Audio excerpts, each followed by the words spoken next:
analysts assume that the most frequently used character in ciphertext as letter E.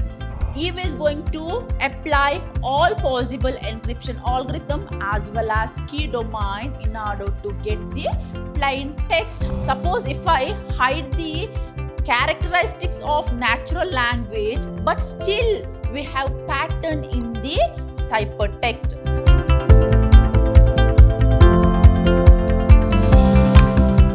Hello to all, a warm welcome to my new session on traditional symmetric key cipher. I'm Revati from the Department of Computer Science, Vidhyaashram, First Grade College, Temple of Excellence, MYSURU.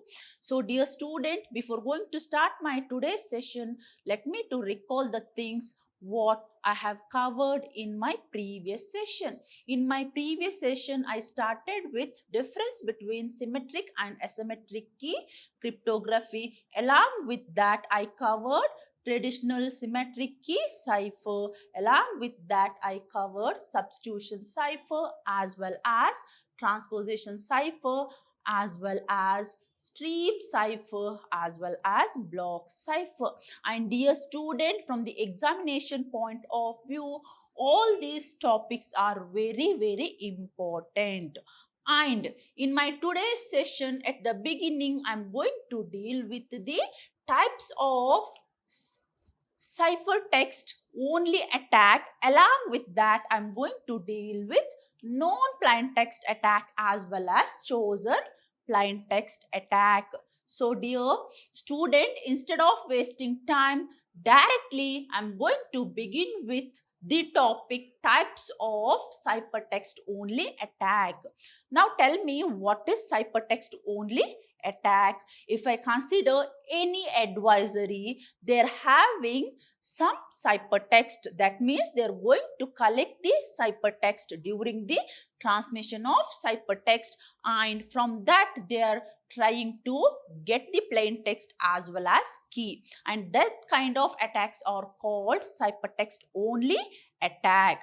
Under that, at the beginning, I'm going to have brute force attack or exhaustive attack or exhaustive key search attack. So what is my first type under ciphertext only attack? That is brute force attack. So here Eve uses all the possible keys.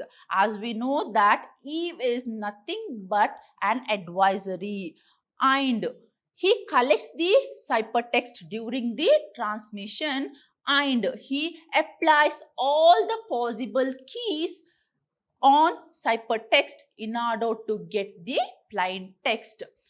So here Eve assumes that Eve knows the algorithm as well as key domain. Now here Eve is going to think that she knows all the possible algorithm as well as key domain by applying different kinds of encryption algorithm. Along with key domain, she tried to extract plain text.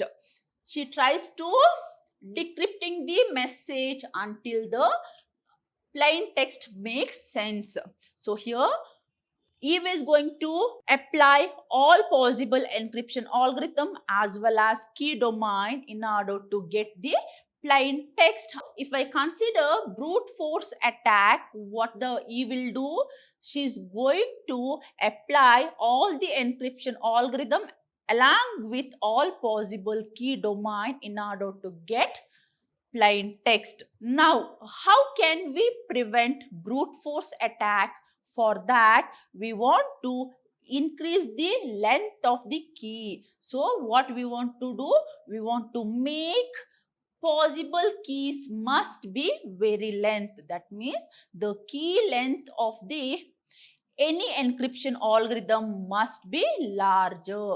By making this, we can able to avoid brute force attack. Now I'm going to have statistical attack. So what is this statistical attack? The adversaries are going to use some statistics in order to analyze the occurrence of letter in the plain text. So here use some inherent characteristics of plain text language to launch a statistical attack. So in this statistical attack, what an adversary is going to do, they are going to use these statistics. And what kind of statistics? That is mainly based on the characteristics of plain text. And if I consider any character, first what they are going to do, they are going to find the frequency or occurrence of the character. That means how frequently we are going to use those characters in our life. So here they are going to find the frequency of each character. For example, think that if I consider letter, see here how many times I'm going to use E and how many times I'm going to use T. So they're going to analyze the occurrence of each character in the given text. So here E is most frequently used letter in English text. That means if I consider any word may include E. So it may start with E or it may end with E. And most of the English letter includes E. So here cryptanalysts assume that the most frequently used character in ciphertext as letter E. So by assuming the frequency of a given letter, what the cryptanalyst will do, they are going to assume that the most commonly used letter in ciphertext as E. So after finding a few pair, analyst finds the key and decrypt the message. So here the statistical attack, it's mainly based on the frequency of letter. So here what an adversaries are going to do, they're going to find the frequency of the letter, and based on that they're going to prepare some pair, then they're going to find the key as well as they're going to decrypt the message.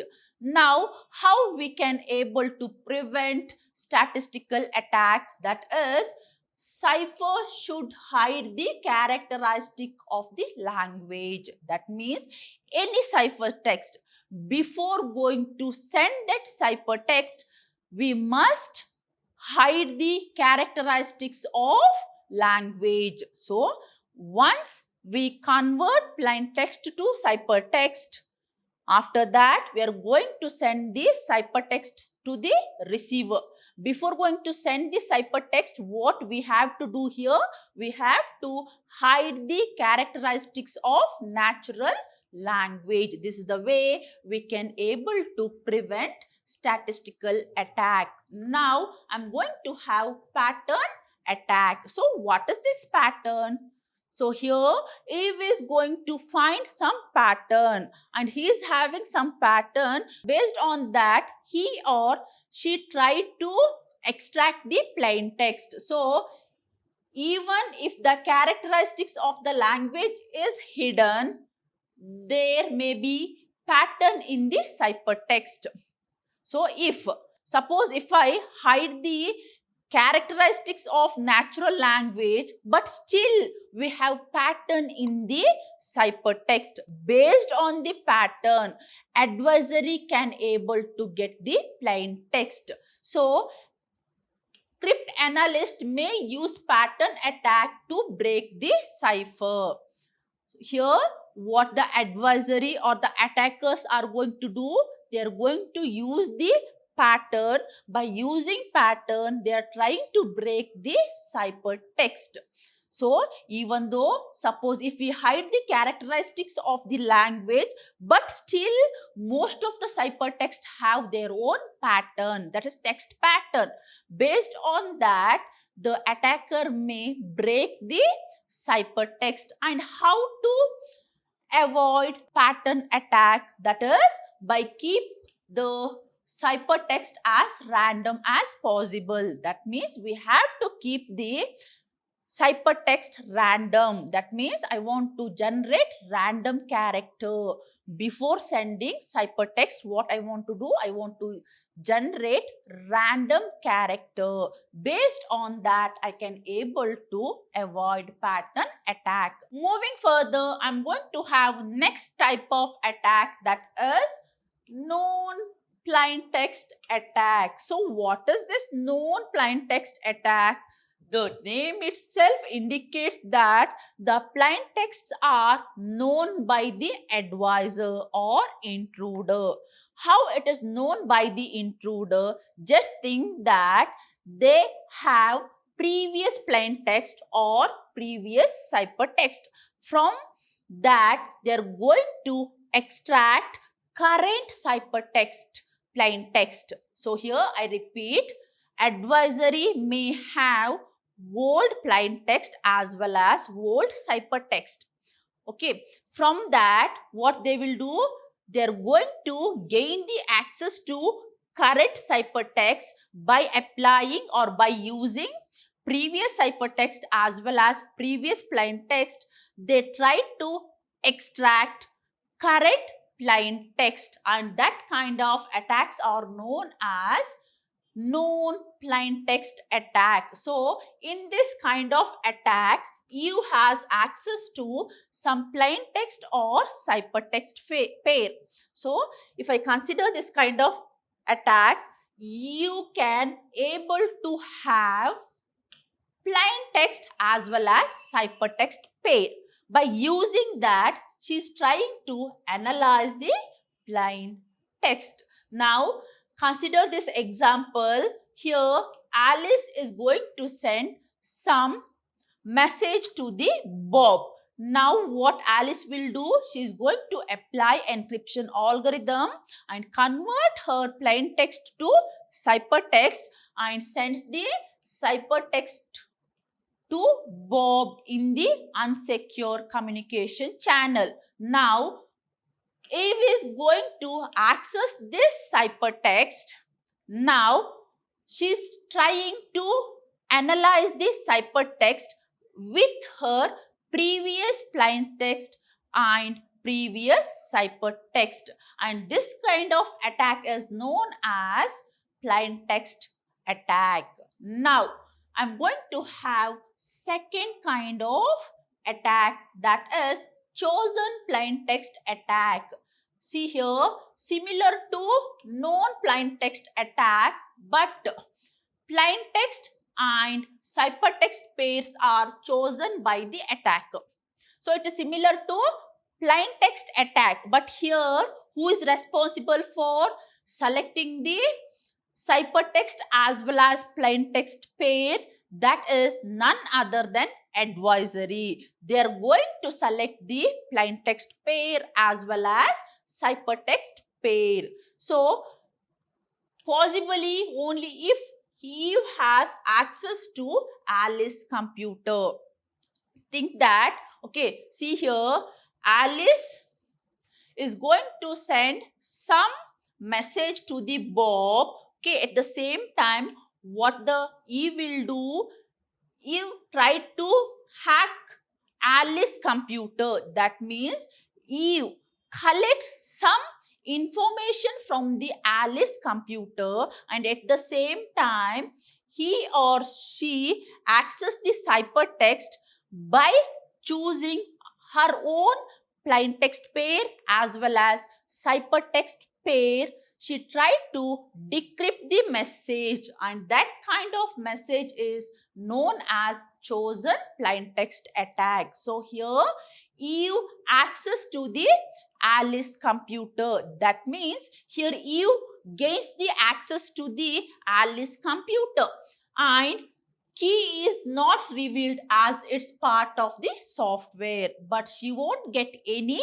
key because it is a part of the software, but she can able to gain the access to plain text as well as cipher text. So a pair is created from chosen plain text, and this kind of attack is known as chosen plain text attack. Now I'm going to have chosen ciphertext attack. Once again, this is chosen by the advisory. So which kind of text? It is ciphertext. So it is similar to chosen plain text attack, except that this time ciphertext is chosen. In early, plain text is chosen, but here Eve is going to choose ciphertext. So here Eve is going to have the access to the Bob's computer, and she gains or he gains some information from Bob's computer. By keeping that, she is trying to decrypt the ciphertext. So here Eve has access to Bob's computer and wait until Bob decrypts the ciphertext, uses the plain text at Bob's end. So here, if I consider this example, see, I'm having Alice. Alice sends some text to the Bob. Now, Eve gets the access to the ciphertext. At the same time, Eve tried to access some pair of ciphertext from the Bob's computer. From that, she tried to extract the plain text. By analyzing this diagram, we can able to tell that here Eve is responsible for choosing the ciphertext, and from where? From the Bob system. So here, see, pair created from chosen ciphertext. So what kind of pair? That is key as well as ciphertext. See here, Eve is going to access to the Bob's system. Here, Eve gains the access to the Bob's computer, and Eve tries to create a pair from chosen ciphertext, and this kind of attack is known as chosen ciphertext attack. So let's see what is substitution cipher. If I consider traditional symmetric key cipher, it is classified into two types. One is substitution cipher and another type here is transposition cipher. So what is this substitution cipher? Here the name itself indicates that for one letter or for one character, I'm going to substitute another character. So here a substitution cipher replaces one symbol with another. For example, if I consider hello, for individual character, I'm going to substitute one character. So if I consider this H is one character, for this I'm going to substitute R. And for E, I'm going to substitute L. For L, I'm going to substitute N, and for O, I'm going to substitute Z. So here for individual character, I'm going to replace another character. So a substitution cipher replaces one symbol with another. Example, if alphabet, then replacing A with D. If digit, then replacing 3 with 6. That means in substitution cipher, once again we are going to have key length, and based on the key length, I'm going to substitute the letter. For example, think that my key length is 2 and I'm going to have hello. I'm going to have the plain text hello. Now I want to substitute. So after H, I want to consider two more letters. After H, I'm having I, J. So I'm going to substitute J. After E, F and G. So I'm going to substitute G. After L, I want to substitute M and N. That is L, M, N. So it is N for L, once again N, and for O, after O, it is P and Q.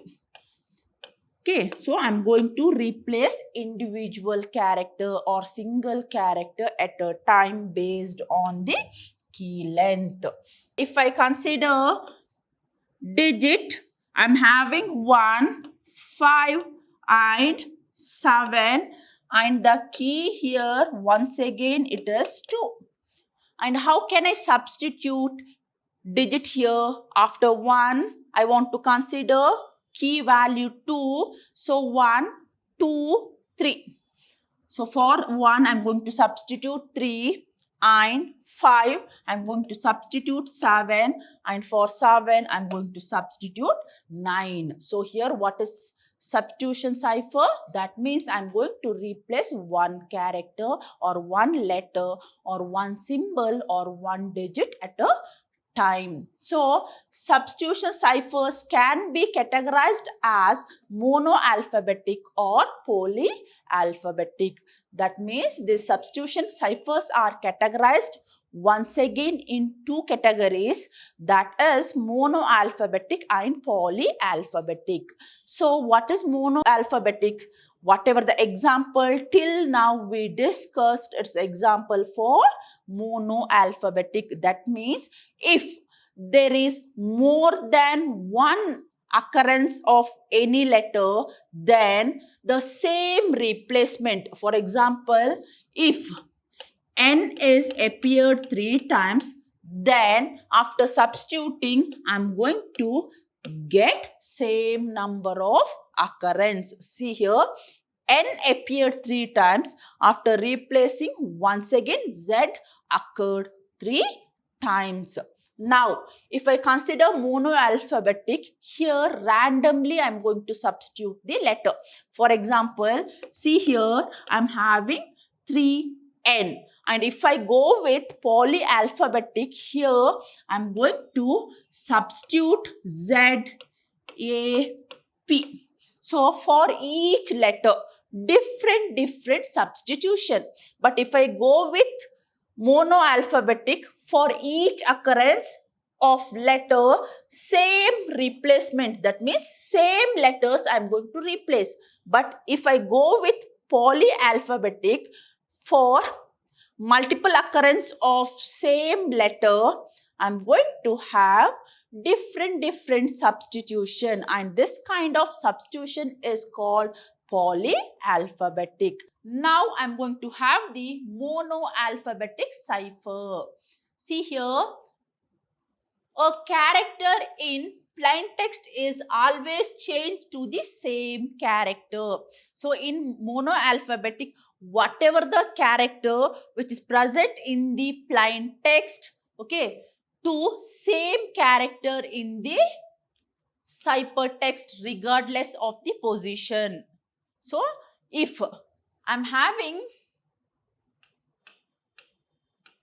Papa, okay, see here, if I go with monoalphabetic cipher, for example, if P, I'm going to replace with the letter Z, and for A, I'm going to replace with the letter H. Next time, once again it is Z, and next time, once again it is H. Okay, and this kind of substitution is known as monoalphabetic substitution. Example, if algorithm changes A to D, then this is done for all the occurrence of A. That means at the beginning, if I change A to D, then how many times the same A is going to appear in my plain text, that is going to replaced by the value D. Relationship between letters of plain text and ciphertext is only 1:1. So here in monoalphabetic cipher, the relationship between the plain text as well as ciphertext is 1:1. If I consider this is the example for monoalphabetic, and what is my plain text? It is hello. And what is my ciphertext? It is coher. So here for LL, here I'm having OO, and this kind of substitution is known as monoalphabetic cipher. So dear student, in my next session, I'm going to deal with multiplicative cipher encryption, as well as decryption, as well as affine cipher encryption. So dear student, from the examination point of view, this is also very important topic. So don't miss to watch my next session, because there I'm going to deal with what is affine cipher, what is additive cipher, and what is multiplicative cipher. Along with that, I'm going to solve some problem. Thank you for watching my session. Let's meet in the next session with some more information about traditional symmetric key cipher. Until then, keep watching and keep learning. Thank you.